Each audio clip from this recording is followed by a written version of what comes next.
ഇത് ചെയ്യാൻ പോകുന്നത് ഒരു ആക്റ്റീവ് സബ് വൂഫർ ഉണ്ടാക്കണതാണ്. അപ്പോൾ അതിന് ഞാൻ എടുത്തിട്ടുള്ളത് ഒരു 8 ഇഞ്ചിൻ്റെ സബ് വൂഫറാണ്. അപ്പോൾ അതിന് വേണ്ടിയിട്ട് ഒരു 8 ഇഞ്ചിൻ്റെ സ്ക്വയർ ബോക്സ് ഞാൻ എടുത്തിട്ടുണ്ട്. ഇനി വേണ്ടിയ സാധനം പറയുന്നത്, പിന്നെ നമുക്ക് മെയിനായിട്ട് വേണ്ടിയാണ് സബ് വൂഫർ. ഈ സബ് വൂഫർ പറയുന്നത് നമ്മൾ എത്ര ഇഞ്ചിൻ്റെ ആണ് ഉണ്ടാക്കാൻ പോകുന്നത് അതിൻ്റെ സൈസിൽ എടുക്കണം. അപ്പോൾ ആ സൈസിൽ തന്നെയുള്ള ബോക്സ് നമ്മൾ വാങ്ങേണ്ടതാണ്. ഈ ട്യൂബാണെങ്കിൽ ആ ഇതിൻ്റെ സൈസിൽ വാങ്ങണം. 10 ആണെങ്കിൽ 10, 12 ഇഞ്ചിനാണെങ്കിൽ 12 ഇഞ്ച്. പിന്നെ നമുക്ക് വേണ്ടത് ഇതിൻ്റെ ബോർഡും ട്രാൻസ്ഫോമറൊക്കെയാണ്. ഇനി അത് കാണിച്ചത് ബോക്സും സബ് വൂഫറും സെലക്ട് ചെയ്യുന്നതിന് പിന്നെ നമുക്ക് വേണ്ടത് അത് ഡ്രൈവ് ചെയ്യാനുള്ള ബോർഡാണ്. അപ്പോൾ നമുക്ക് ഇവിടെ ഞാൻ എടുത്തതിൽ TDA 2030 ഒരു സബ് വൂഫർ മോണോ ബോർഡാണ്. സ്റ്റീരിയോ ഇൻപുട്ട് കൊടുത്തിട്ട് ഔട്ട്പുട്ട്. പിന്നെ ഇതിൻ്റെയും അതേമാതിരി സബ് വൂഫറിൻ്റെ റിവ്യൂ ഞാൻ ഇതിന് മുമ്പ് ചാനലിൽ അപ്ലോഡ് ചെയ്തിട്ടുണ്ട്. അതിൻ്റെ ലിങ്ക് ഞാൻ ഡിസ്ക്രിപ്ഷൻ ബോക്സിൽ കൊടുക്കാം. ഈ ബോർഡ് നമുക്ക് വിശദമായിട്ടൊന്ന് പറയാം. നമ്മൾ ബോർഡ് സെലക്ട് ചെയ്യണത് എന്ന് വെച്ച് കഴിഞ്ഞാൽ സബ് വൂഫറിനെ അനുസരിച്ചിട്ടാണ്. സബ് വൂഫർ പറയുമ്പോൾ അതിന് ഹോംസും വാട്സും ഒക്കെ കണക്ട് ചെയ്തിട്ടാണ്. അപ്പോൾ ഇവിടെ യൂസ് ചെയ്യുന്നത് 4 ohms 8 ഇഞ്ച് സബ് വൂഫർ ആയതുകൊണ്ട് അത് ഡ്രൈവ് ചെയ്യാനുള്ള 4 ohmസിൽ വരുന്ന ഒരു ബോർഡാണ് എടുത്തിട്ടുള്ളത്. പിന്നെ നമുക്ക് അതിൻ്റെ കൂടെ വേണ്ടിയത് ഒരു ലോ പാസ് ഫിൽറ്ററാണ്. പിന്നെ അതേമാതിരി തന്നെ ആ ബോർഡൊക്കെ വർക്ക് ചെയ്യിക്കാനുള്ള ട്രാൻസ്ഫോമർ റെക്ടിഫൈ ചെയ്യാനുള്ള ഇതുമാണ് വേണ്ടിയത്, ബോർഡാണ് വേണ്ടിയത്. അപ്പം അതൊക്കെ കൂടി നിങ്ങൾ അപ്പോൾ സെപ്പറേറ്റ് ആയിട്ട് ചെയ്യുകയാണെങ്കിൽ എല്ലാത്തിനും ഓരോന്നോരോന്ന് സാധനം വേണ്ടി വരും. ട്രാൻസ്ഫോമർ റെക്ടിഫൈ ചെയ്യുന്ന ഒരു ബോർഡ്, പിന്നെ അതിന് ലോ പാസ് ഫിൽറ്റർ, പിന്നെ അതേമാതിരി ബോർഡ്. ഇതിന് 3 സപ്ലൈ വേണ്ടി വരും. ഇവിടെ ഉപയോഗിച്ചിട്ടുള്ളത് ഒരു ഫുൾ കിറ്റാണ്. ഇതിൽ തന്നെ സപ്ലൈ വരുന്നുണ്ട്. അതേമാതിരി ഇവിടെ തന്നെ ഫിൽറ്റർ സെക്ഷനും വരുന്നുണ്ട്. ഈ ബോർഡാണ് ഞാനിവിടെ യൂസ് ചെയ്തിട്ടുള്ളത്. അതേമാതിരി വീഡിയോൻ്റെ സ്പീഡാക്കാൻ വേണ്ടിയിട്ട് ഞാൻ ആദ്യം വയർ സോൾഡർ ചെയ്ത് വെച്ചിട്ടുണ്ട്. അപ്പോൾ ഇവിടുന്ന് വരുന്നത് പറയുന്നത് ഇതിൻ്റെ വോളിയം കൺട്രോളാണ്. പിന്നെ ഇവിടെ ഗെയിൻ ഉണ്ട്. ഗെയിന് നമുക്ക് ഇതിൽ അഡ്ജസ്റ്റ് ചെയ്യാം, അല്ലെങ്കിൽ ഇവിടുന്ന് ഒരു പൊട്ടൻഷ്യോമീറ്റർ കണക്ട് ചെയ്തിട്ട് എടുക്കാം. അതേമാതിരി ഇവിടെയാണ് ഇൻപുട്ട് വരുന്നത്, സ്റ്റീരിയോ ഇൻപുട്ടാണ്. പിന്നെ ഇവിടെ വരുന്നത് പറയുന്നത് ഇതിൻ്റെ കണക്ഷനാണ്. 12012 ആണ് വരുന്നത്. ഇത് 12012ൻ്റെ 3 to 5 ആംപിയർ വരെ നമുക്ക് യൂസ് ചെയ്യാവുന്നതാണ്. അതേമാതിരി തന്നെ ഇവിടെ നിന്നാണ് ഇതിൻ്റെ സ്പീക്കറിൻ്റെ ഔട്ട് വരുന്നത്. പിന്നെ നമുക്കിതൊക്കെ കൂടി ബാക്കിലേക്ക് കൺട്രോൾ ചെയ്യാൻ യൂസ് ചെയ്യണമെന്നുണ്ട്. ഇത് ഒരു ബനാന സോക്കറ്റ് വരുന്നതാണ്.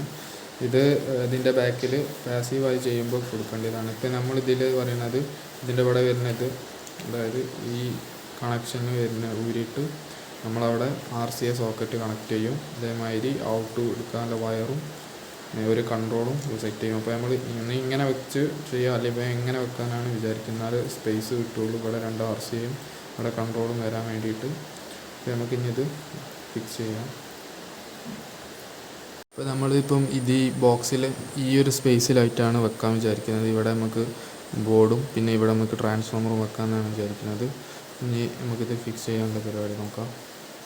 ഇങ്ങനെയാണ് വെക്കാൻ വിചാരിക്കുന്നത്. ഇനി ഇത് സ്ക്രൂ ചെയ്യണം. ഇത് പിന്നെ സ്പീക്കറിലേക്കുള്ളതും പിന്നെ ബാക്കിലേക്കുള്ള വയർ നമുക്ക് കണക്ട് ചെയ്യാനുള്ളൂ. അതോടുകൂടി വർക്ക് കഴിഞ്ഞു. അപ്പോൾ നമ്മൾ അതൊക്കെ ഫിറ്റ് ചെയ്തിരിക്കും. ഇനി ബാക്കിലെ വർക്കാണ് വരിക. അപ്പോൾ നമുക്ക് ഈ ബനാന സോക്കറ്റും കൂടി ഊരിയിട്ട് അവിടെ RCA സോക്കറ്റ് ഫിക്സ് ചെയ്യണം. പിന്നെ ഇവിടെ ഒരു ഹോൾ ഇട്ടിട്ട് ഇവിടെ ഒരു പൊട്ടൻഷ്യോമീറ്റർ വെക്കണം. പിന്നെ താഴത്ത് കൂടെ ഒരു വയറും നമുക്ക് എടുക്കണം. ഇനിയിപ്പോൾ ആ വർക്ക് നമുക്ക് നോക്കാം.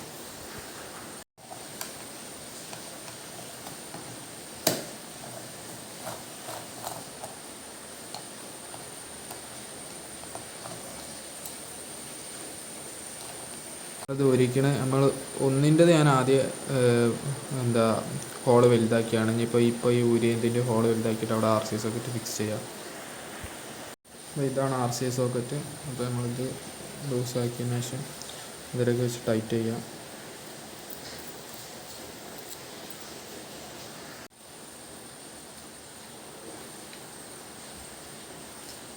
അപ്പോൾ RCA സോക്കറ്റും കൺട്രോളറൊക്കെ കണക്ട് ചെയ്ത് കഴിഞ്ഞാൽ ഇങ്ങനെ ഉണ്ടാവും. ഇനി ഇതിവിടെ വയർ ബാക്കിൽ വന്നത് നമ്മൾ സോൾഡർ ചെയ്യണം. പിന്നെ ഈ ഹോൾ കൂടെ നമ്മൾ AC-യിലെ വയർ ഇടുന്നത്. നമ്മൾ ഫസ്റ്റ് ചെയ്യണത് ട്രാൻസ്ഫോമറിൻ്റെ പ്രൈമറിയിലേക്ക് AC പവർ കോഡ് കണക്ട് ചെയ്യാണ്. ആ വയർ എടുത്തത് നമ്മൾ എല്ലാം കണക്ട് ചെയ്യണ സ്പീക്കർ സോക്കറ്റിൻ്റെ ആ വൈക്കൂടെയാണ് നമ്മൾ എടുത്തത്. വയർ കണക്ട് ചെയ്തതിന് ശേഷം വയർ നല്ലവണ്ണം ഇൻസുലേഷൻ ചെയ്യണം.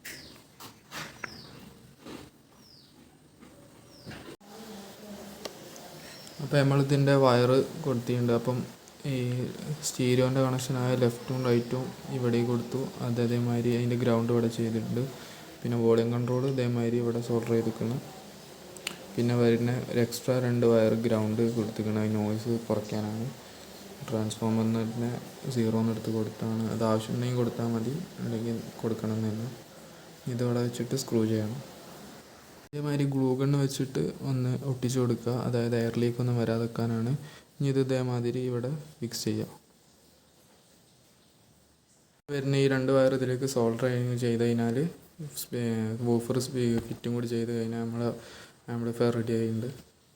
അപ്പോൾ നമ്മൾ സബ് വൂഫർ ബോക്സിൽ ഫിക്സ് ചെയ്തിരിക്കണം. അതിനുശേഷം നമ്മൾ ഫ്രണ്ടിലൊരു ഗാർഡിങ് കൊടുത്തിരിക്കണം. ഗ്രിൽ ടൈപ്പാണ് കൊടുത്തത്. അത് പറയുന്നത് സബ് വൂഫറിൻ്റെ പേപ്പറിനൊന്നും പറ്റാണ്ട് വെക്കാനാണ്. അത് വെക്കണം നിർബന്ധമല്ല, എന്തെങ്കിലും സേഫ്റ്റിക്ക് വേണ്ടി വെച്ചതാണ്. നമുക്കിതൊന്ന് ഒരു സോങ് ഇട്ടിട്ട് ടെസ്റ്റ് ചെയ്ത് നോക്കാം. സബ് വൂഫർ ടെസ്റ്റ് ചെയ്യാൻ വേണ്ടി ഫസ്റ്റ് നമ്മൾ ഇതിലേക്കുള്ള ഓഡിയോ സിഗ്നലിൻ്റെ വയർ കണക്ട് ചെയ്യാണ്. ഒരു ആംപ്ലിഫയർ എടുത്തിട്ടാണ് കണക്ട് ചെയ്യുന്നത്. ഇത് RC സോക്കറ്റിലേക്ക് വെച്ച് കൊടുത്താൽ മതി, കണക്ട് ചെയ്താൽ മതി. പിന്നെ AC പവറാണിത്. ഇത് നമ്മൾ കണക്ട് ചെയ്യുക. അതിനുശേഷം സൗണ്ട് സെറ്റ് ചെയ്ത് ഏറെക്കുറെ സെറ്റ് ചെയ്ത് വെച്ചിട്ടുണ്ട്. ഈ ഒരു സോങ് ഇട്ട് നോക്കാം.